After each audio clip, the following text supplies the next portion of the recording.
Our next presenter is Paul vanPeenan. Paul has been the photographer for the Coquitlam now since 1991, and his bosses have graciously and good enough given him lots of free time, without pay of course, to explore beyond the Tri-Cities. Paul's favorite destination is the Arctic. He thinks of it as the antithesis of Coquitlam, or any city for that matter. But having been married in 2003, Paul had his horizons expanded to other continents by his partner Janice, and they now travel together to the Arctic and other destinations. The common thread in their travel is that it's all done by human power.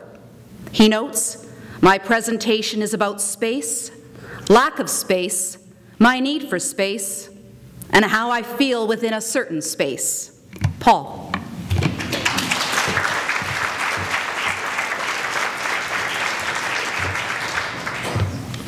All right, thank you. I've been known to venture out into some interesting places on my quest for space, and usually that's involved a canoe because it allows tremendous freedom of movement. This is from a 2-month trip in one of the Arctic's longest rivers, the Back River.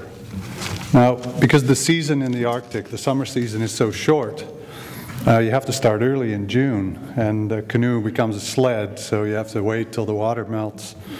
But that's okay, it's easy to travel on.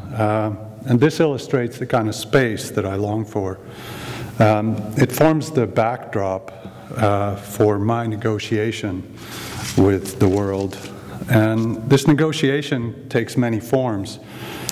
Sometimes it's a matter of life and death in a dangerous rapid.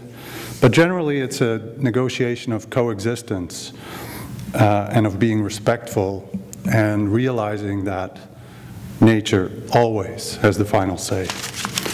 Especially when nature sticks its head into your tent one evening. The negotiation with this grizzly bear was very short, very intense, but we found some common ground. I promised to shoot him only with my camera if he left me alone. He agreed. The kind of space that I'm talking about is the kind that makes me feel small. And on the Arctic coast of the Arctic Ocean, I feel about as small as you can get.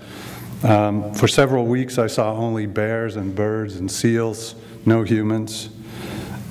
But this is the kind of space that I personally need.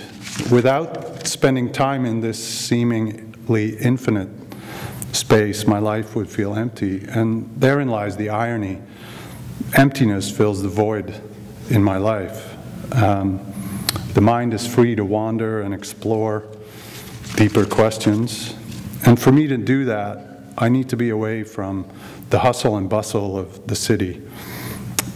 And like this floating down the Mackenzie River here, you have lots of time to ponder your existence.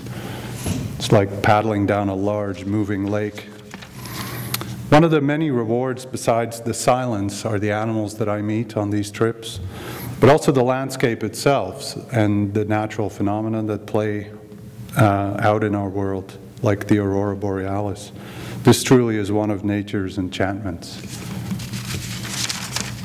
Other travels in the north have been by ski and sleds, and this is from a 6-week trip on Baffin Island, the world's 5th largest island.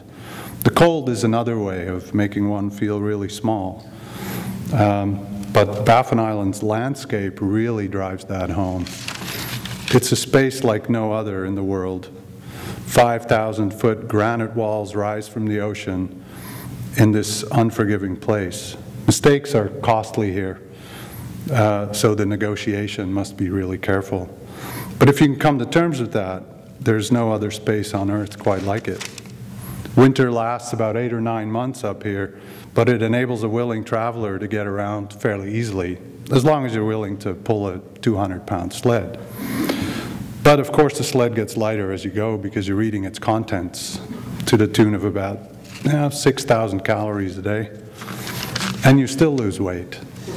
So no dieting for me.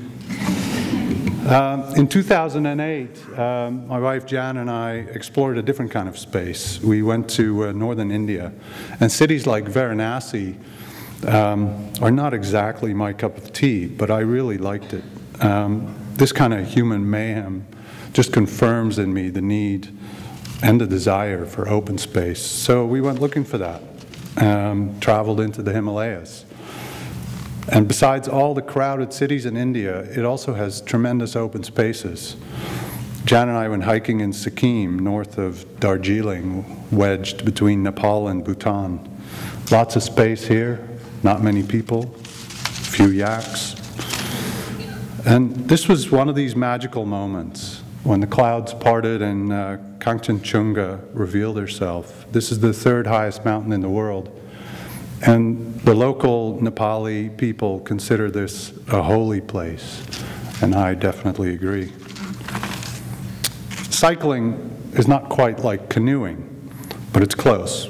You're self-contained, you can go almost anywhere you like.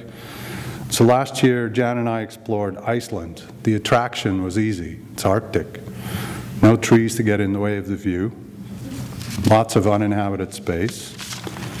The 300,000 people that call Iceland home live mostly in Reykjavik and along the coast, so that leaves the interior pretty much empty.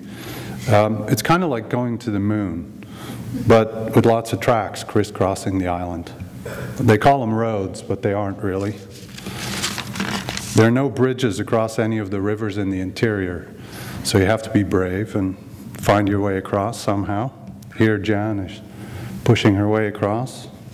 One of the bravest women I know. But like all the other places this has in common, it gives me that space. So earlier this year, we decided to travel to another kind of desert, the real one this time, in the Middle East. We cycled from Cairo to Jerusalem through the Sinai and Jordan. The only difference with Iceland is there's no water, no beer, different food. Instead of lamb and horse meat, we ate baba ganoush and hummus and lots of flatbread.